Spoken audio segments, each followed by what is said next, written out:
1990 से लेकर पिछले वित्तीय वर्ष तक रिजर्व बैंक ऑफ इंडिया ने जो आंकड़ा जारी किया है वो बता रहा है कि बिहार से बैंकों ने बिहार के लोगों का जमा पैसा 26,35,000 करोड़ रुपया बैंकों ने बिहार से दूसरे राज्यों में शिफ्ट कर दिया।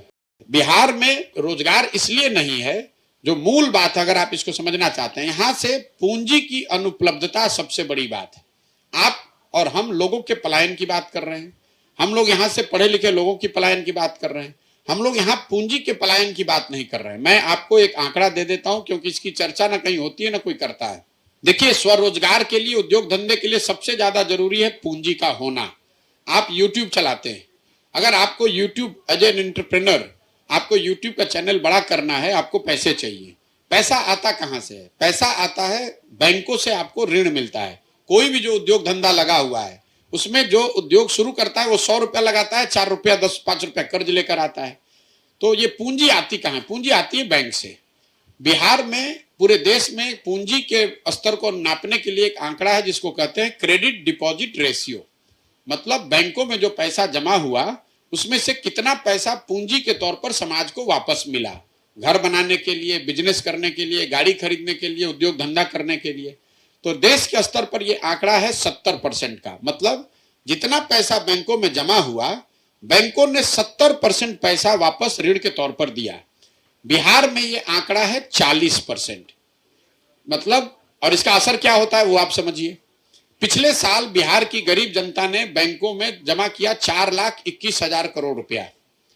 बिहार में अगर सीडी रेशियो होता 70, राष्ट्रीय औसत के बराबर, तो लोगों को यहां ऋण मिलता 2,80,000 करोड़ रुपया। लेकिन है 40%, तो मिला कितना? 1,60,000 करोड़। बाकी पैसा कहां गया? बाकी पैसा बैंकों ने उन राज्यों में शिफ्ट कर दिया जहां पर उद्योग धंधे लग रहे हैं। कर्नाटक में, महाराष्ट्र में, गुजरात में, तेलंगाना में, आंध्र में सीडी रेशियो 90% से ज्यादा है। 1990 से लेकर पिछले वित्तीय वर्ष तक रिजर्व बैंक ऑफ इंडिया ने जो आंकड़ा जारी किया है वो बता रहा है कि बिहार से बैंकों ने, चोरी करके नहीं, बिहार से बैंकों ने बिहार के लोगों का जमा पैसा 26,35,000 करोड़ रुपया, 26,35,000 करोड़ रुपया बैंकों ने बिहार से दूसरे राज्यों में शिफ्ट कर दिया। इन 32 वर्षों में बिहार सरकार का बजट भी नहीं है 26 लाख करोड़ रुपया। अगर ये पैसा बिहार में होता तो जरा आप अंदाजा लगाइए कितने लोगों ने उद्योग लगाया होता, कितने लोगों ने घर बनाया होता, कितने लोगों ने गाड़ी खरीदी होती।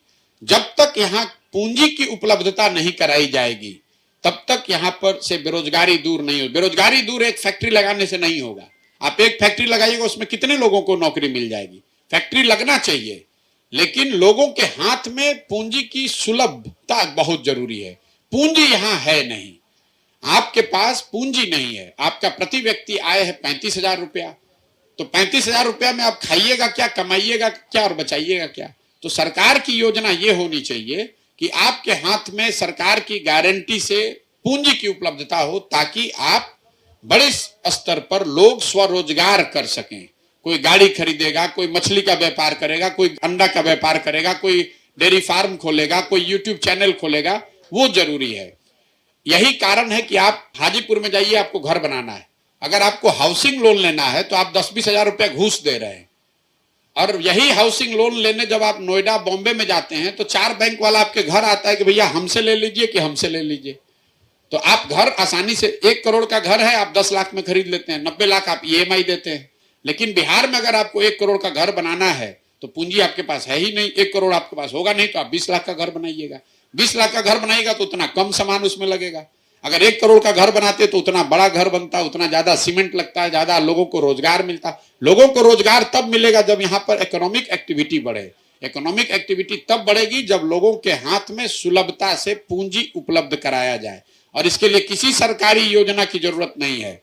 जो बैंकों की वैधानिक जिम्मेवारी है, ये कोई उनके विचार का बात नहीं है, उनकी वैधानिक जिम्मेवारी है सरकार के हाथ। और इस जो कमिटी है उसके चेयरमैन है मुख्यमंत्री। अगर मुख्यमंत्री चाहें तो बैंकों का, सरकार चाहे तो लाइसेंस कैंसिल कर सकती है कि आप बिहार में पैसा जमा करा रहे हैं और इस पैसे को ले जाकर महाराष्ट्र में, गुजरात में लोन दे रहे हैं। हम लोग के पैसे से गुजरात में फैक्ट्री लग रही है और उन्हीं फैक्ट्रियों में बिहार के बच्चे जाकर मजदूरी कर रहे हैं, तो सुधरेगा कैसे? तो जैसे डॉक्टर, इंजीनियर, अधिकारी मुख्यमंत्री की बात नहीं सुन रहा है, सरकार की बात नहीं सुन रहा है, उसी तरीके से बैंक के अधिकारी भी ये बात नहीं सुन रहे हैं कि भाई आपको 70% पैसा बिहार के लोगों को देना ही देना है। और दुखद बात यह है कि समाज में इसकी ना समझ है, न कोई इसकी चर्चा कर रही। मैं आपसे आग्रह करूंगा कि अगली बार किसी नेता से मिलिए, खासकर सरकार से, किसी नेता से, तो उनसे पूछिए कि सीडी रेशियो क्या है इसका। अगर आप पिछले 30 वर्ष में आकलन पढ़िएगा तो 1990 में जब लालू जी मुख्यमंत्री बने तो बिहार में सीडी रेशियो था 38%। लालू जी के जंगल राज की वजह से वो घटता घटता हो गया 23%, और वो 17 साल में 23 साल से बढ़कर हुआ है 40%। वो सारे चीजों का एक ही मानक है, लॉ एंड ऑर्डर ठीक है कि नहीं, इकोनॉमिक एक्टिविटी हो रही, सीडी रेशियो वो दिखाता है कि वो सारे चीज ठीक। लॉ एंड ऑर्डर खराब होगा तो सीडी रेशियो अपने आप नीचे चला जाएगा। तो उस रेशियो को अगर सुधार दिया जाए तो बिहार में हर साल 2 लाख करोड़ रुपया बिहार के लोगों का पैसा आने लगे। किसी बाहर के पैसे की बात बाद में की जाएगी। 2 लाख करोड़ रुपया जो हम और आप बचा रहे हैं, ये पैसा बिहार में लगने लगे तो उससे बहुत बड़ी इकोनॉमिक एक्टिविटी शुरू हो सकती है, उससे रोजगार और बेरोजगारी की संभावना खत्म हो सकती है। ये मेरी सोच है और देश भर के विशेषज्ञों से, देश विदेश के विशेषज्ञों से बात करके मैंने ये बनाया है कि बिहार में बेरोजगारी को दूर करना है तो सबसे पहले इकोनॉमिक एक्टिविटी को बढ़ाना होगा, और उसके लिए पूंजी की सहज उपलब्धता एक बड़ा प्रभाव उसका हो सकता है।